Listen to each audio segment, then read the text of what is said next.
Agora eu estou aqui com o projeto T2TI Integrador aberto, tá? Bom, então é essa aplicação que vai realizar a integração dos dados do banco de dados local, né, no caso do PAF-ECF, com o banco de dados da retaguarda, ok? Bom, então como é que está sendo realizado esse procedimento? Aqui no PAF-ECF, tá, nós temos aqui um arquivo, é o arquivo conexão.properties. Tá? Esse arquivo, além de definir os dados relativos à conexão com o banco de dados da retaguarda e também com o banco de dados local, né, no caso aí o banco de dados da retaguarda aqui no PAF-ECF, ele está sendo utilizado somente para obter as informações do DAV e da pré-venda, tá? Somente acesso a isso. E também foi definido aqui nesse arquivo no caso aqui, a pasta, né, o diretório onde será realizada a integração com a retaguarda, ok? Bom, então o que o PAF-ECF faz? Sempre que é realizado algum procedimento, né, no caso é realizada uma venda, realizada aí uma sangria, realizado um suprimento, entre outras, realizado um cancelamento de um cupom, o que é feito? Aqui, voltando aqui em arquivos, o PAF-ECF ele tem uma pasta de integração local. Tá? Então, nós podemos perceber aqui que existem vários arquivos. Tá? Então, e nesses arquivos são gravadas as informações referentes a essas vendas. Tá? Vou clicar aqui em sim. E esses arquivos, nesses arquivos, né, são gravados, como havia falado anteriormente, são gravadas informações referentes às vendas. Tá?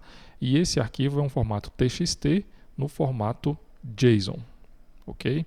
Então, para cada venda que é realizada, para cada cupom que é cancelado, para cada suprimento que é realizado, é gravado o respectivo registro aqui nesse arquivo. Tá? Como nós podemos ver, temos aqui o movimento do caixa, a nota fiscal do caixa, o R06, tá? Que é um relatório do PAF-ECF, e aqui também nós temos as vendas. Tá? Então, no caso aqui, esse arquivo é um arquivo TXT e para cada registro nós temos aí as informações da venda, né, no formato JSON. Ok? E o PAF-ECF, além de gravar esse arquivo aqui na pasta local, ele copia esse arquivo também para a pasta de integração. Tá? Que no caso seria uma pasta que seria definida no servidor. Tá? Então, no servidor, tem que definir lá uma pasta que será compartilhada entre os caixas, e esse aplicativo de integração vai ficar monitorando essa pasta, né, no servidor para realizar os devidos procedimentos relacionados a essa integração. Tá? No caso lá, como o aplicativo que realiza a integração ele não estava ativo, tá? O que aconteceu aqui? O PAF-ECF, né, ele já copiou vários arquivos aqui, tá, para essa pasta de integração que foi definida lá na configuração do PAF-ECF, tá, como nós vimos aqui no arquivo conexão.properties. Tá? Só que o arquivo, a aplicação que realiza essa integração não estava ativa. Tá? Então, por isso que esses arquivos aqui ainda estão pendentes de processamento. Tá?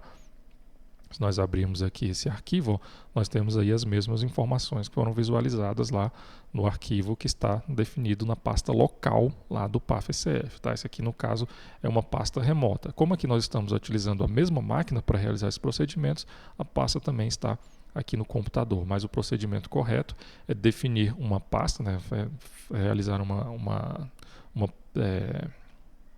compartilhamento de uma pasta no servidor, tá? E os computadores que estiverem executando o caixa vão ter acesso a essa pasta para que o caixa possa então copiar os arquivos para essa pasta. Tá? Então aqui nós temos 3 arquivos pendentes. Tá? Aqui temos o arquivo de nota fiscal, no caso uma nota fiscal que foi gerada. Temos aqui o R06. Esse R06 é um dos relatórios aí do PAF-ECF. Tá? Eu não estou aqui lembrado nesse momento quais informações que estão nesse relatório, tá? Isso aí deve ser analisado lá nos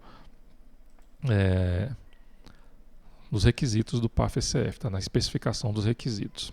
Bom, então voltando aqui no projeto do integrador, vamos fazer o seguinte, vamos executar então essa aplicação.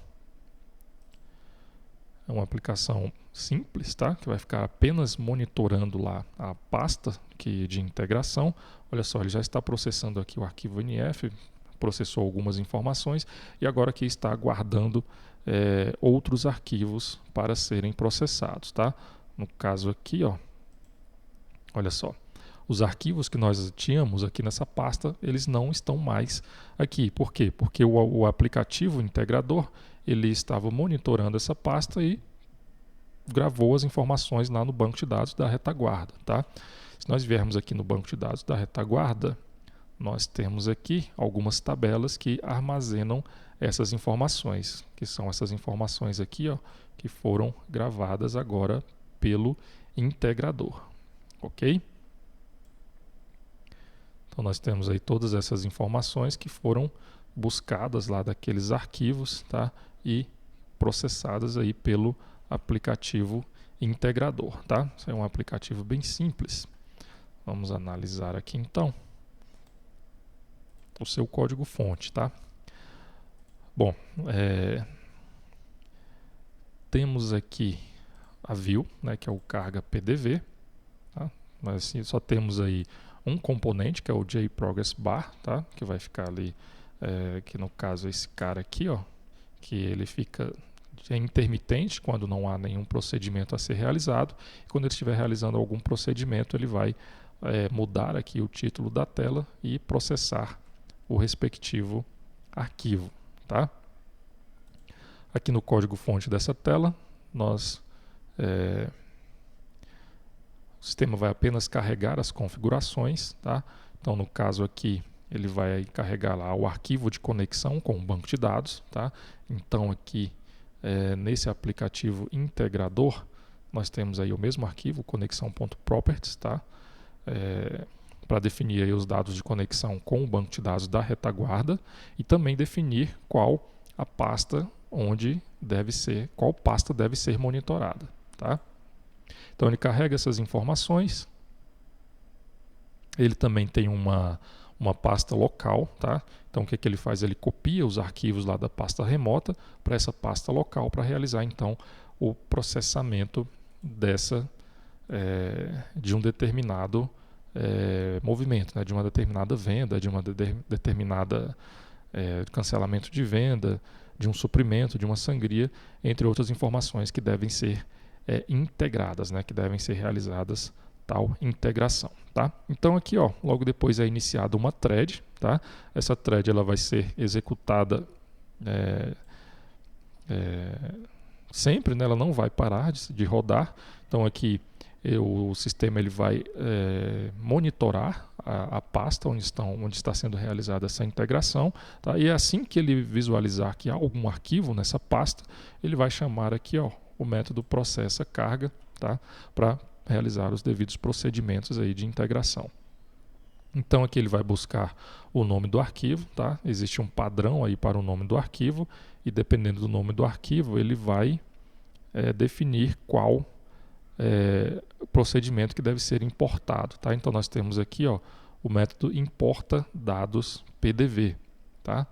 Nesse importa dados PDV é feito então a leitura desse arquivo, né, do conteúdo desse arquivo, verifica se os dados desse arquivo já foi integrado, né, se as informações desse arquivo já foram armazenadas no banco de dados, tá?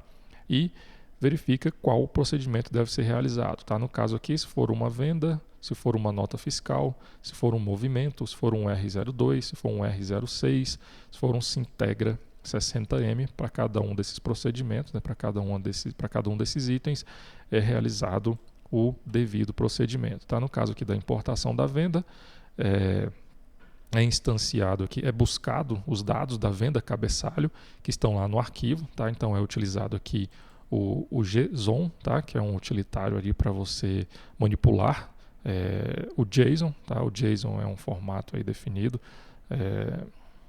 para a conversão de objetos, no caso aqui em strings, ok?